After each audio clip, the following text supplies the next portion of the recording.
Radio Wammo Breakfast. Well, I've been wanting to have him on the show for a long time now because it's been a while. But here's a good opportunity because he's got a brand new book out. It's called Stoked. It is Al Brown, chef, joining me in the Kiwi studio. G'day, Al. How are you doing? Good morning. Very well, and thanks for having me on. Yeah, busy man at the moment with a TV show on as well called Get Fresh. Yeah, that's playing at the moment, and going pretty well, I guess. I haven't actually seen it. There's been some rugby on around it as well. Yeah, around about the same time. Yeah. Was that in the can sort of last summer, was it? Yeah, we finished that off at the end of this, the last summer. Yep. So it's, they've been in post-production for 3 or 4 months. Yeah, because we just had the Canterbury one on last week, and I thought, that might have been pre-earthquake. That was just after the second, the big one. Oh, was it? Yeah. So we were there. We were filming about 2 weeks after. I thought that was an interesting editorial choice, not to sort of mention it or talk about it.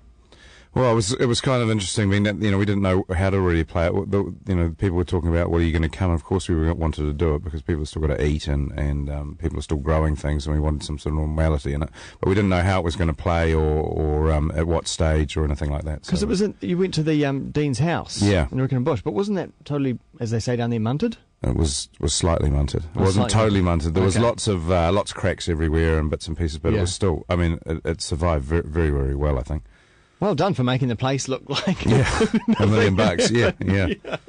Yeah, some great food in there as well, and some great food in the new book, which the name of the book, I suppose, hints at the style of cooking. I suppose is stoking the old fire and getting things on the grill, right? Yeah, I guess it's what I'm trying to do is sort of bring back the old styles and old schools of cooking with using solid fuel, mainly hardwoods and manuka and things, and charcoal, and sort of getting back to where the real flavour is. I think we've all gone down easy street a little bit now with gas barbecues, and you kind of lose a lot of what it's about to cook outdoors, and it's a bit slow. You slow down a bit, you get to light a fire, you get to actually cook as opposed to sort of temperature gauges and turning gas on and getting perfectly cooked sausages. Gas is nice, but I always thought, well, gas, you may as well be cooking inside, right? Because it's the charcoal that adds flavour, or the wood or whatever that adds flavour to the food. 100%. And I think people just, they don't really, and it's funny now when you actually cook over charcoal, you cook something on an old school barbecue, people, they really do go, gee, this tastes fantastic. And it is. It's just that smoke and the fat dripping down onto the coals that actually creates really wonderful taste when cooking outdoors. I've got this brazier at home that essentially is a brazier, but it's got a little cooktop on it as well, and you can put charcoal in there. It's not very efficient because the charcoal burns up pretty quick, but you can still get a good thing going. But I'm quite keen to get one of those, what do they call them? It's a classic big round... The Weber. Yeah.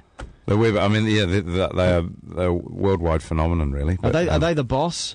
They are. Well, they're probably the boss. They're a brilliant barbecue, and they've through the test of time, and they're all over the world now. And it actually started. The story with the Weber was there was a guy building buoys for in the sea.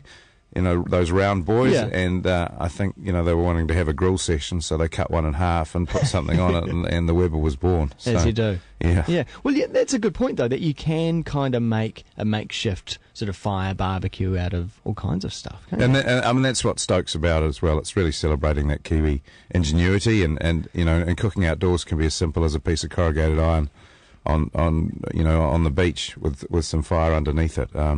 But there are, I think that's the wonderful thing, is that we love to cook outdoors, and there are so many different ways to do that. And the book, we sort of celebrate not just Kiwis, but we look at sort of the different ethnic groups that cook with hardwood. We sort of spent time with the Chinese community doing a whole pig in a kiln, and obviously we had a great hangi that we did. And these sorts of types of cooking, you're slowing down, you're actually really enjoying the process. There's always something a little bit disturbing about the whole beast being cooked, because it still looks like the beast. Do you not get disturbed by that, as opposed to little pieces of it? I get I simply adore a whole animal being cooked over fire. And I think that's, and again, a lot of what Stoked is about, the book, is celebrating the secondary cuts.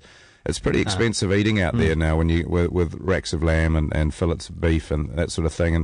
And I don't think people realise that there are so many other wonderful cuts out there that you can cook or slow cook, and the results are going to be, if not more flavourful. Well, I was in at your new eatery in Auckland, the Depot, on Sunday, and we had the tongue, and a lot of people sort of go, oh, you can't touch that. But I love that kind of stuff. I'm not so much. I don't really like my livers and kidneys. Maybe I had bad experiences as kids with livers and kidneys, but maybe on one day I could get into that. But I know what you mean. It's use the full beast, right? Use everything that you can. Yeah, and the tongue. I mean, it's pretty inoffensive. In fact, if you serve that to people and you just said, here's a meat salad, they would have gobbled it up and think it's delicious. And then if you said it was tongue, well, then they might be balking on it. But yeah, beautiful, absolutely lovely, another great cut.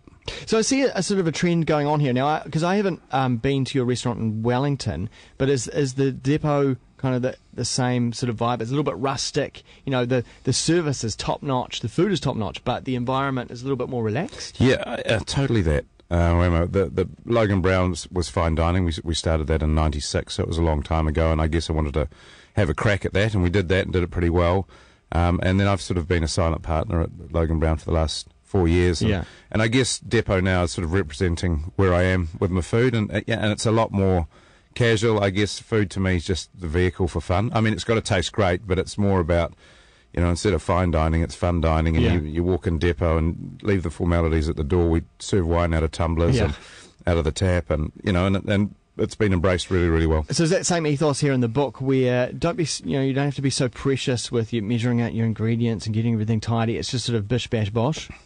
Well, it's a little bit more than bish bash bosh, really, but it's it's a bit rustic. Yeah, it is. Rip it apart, chuck it in there. The book is absolutely like that. If you want to take one side dish from that's served with one and serve it with another, that's fine. And this sort of cook, it's not baking. Baking is, even though there is some baking in there, but the actual cooking, it should be like that. If you like a bit more heat, and you throw in an extra chili. If you love coriander, you throw in a bit more of that. If you like lemon juice, or you think it needs more acid, that's what cooking's, and that's what it's about.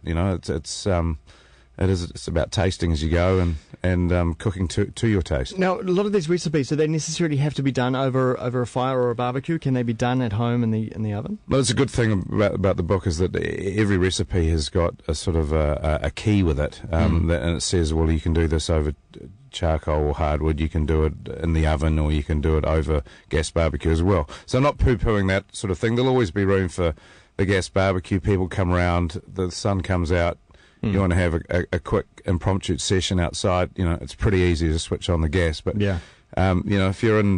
if you've got good weather coming and you've got the chance to actually light a fire and enjoy that sort of, the risk and the reward of actually cooking on something that's, you've got to actually cook, and you've got to actually control the heat and the fire by less or more fuel.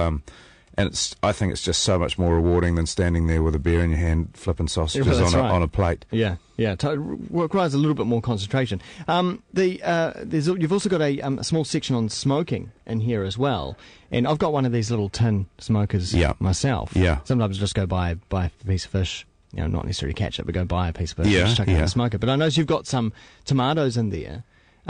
What else? What else can you put in a little smoker? Yeah, I mean, it's pretty much limitless what you can add smoke flavour to, and obviously, I think probably the one thing in New Zealand that we love is probably the most classic thing that's more cooked in any smoker is a smoked kawai. It's the people's fish. We always seem to think that it smokes very well, which it does. It also eats very well fresh, but smoking. I smoke lots of different sorts of vegetables. I smoke meats. I smoke obviously fish, shellfish. I mean, it is really limitless. And is it always with Manuka smoke? Pretty much. I mean, you can. I mean, that's the one that we love, and it's pretty plentiful, and it's just, it's pretty sustainable. And but if there's an old pahudikawa tree that's blown down or dead, or you picked up some off the beach, you can sort of turn that into sawdust, or take the bark off it and smoke with that. And then there is different sort of nuances from each sort of smokes. Yeah.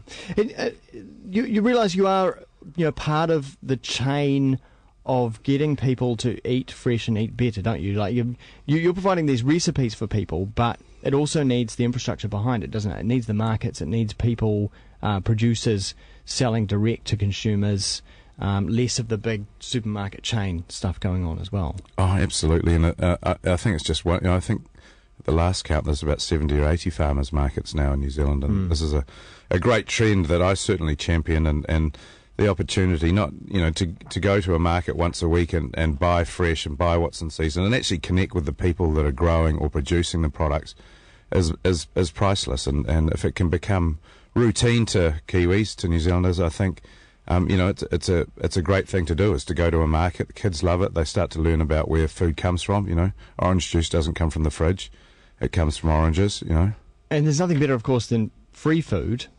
Free in that you're not spending any money, just using your time. Yeah. How often do you go foraging?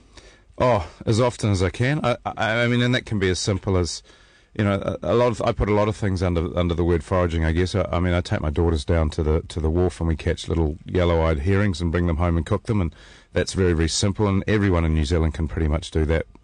But, we go mushroom hunting. We obviously at low tide, if we're in a place where we can get cockles or tuatua or something like that.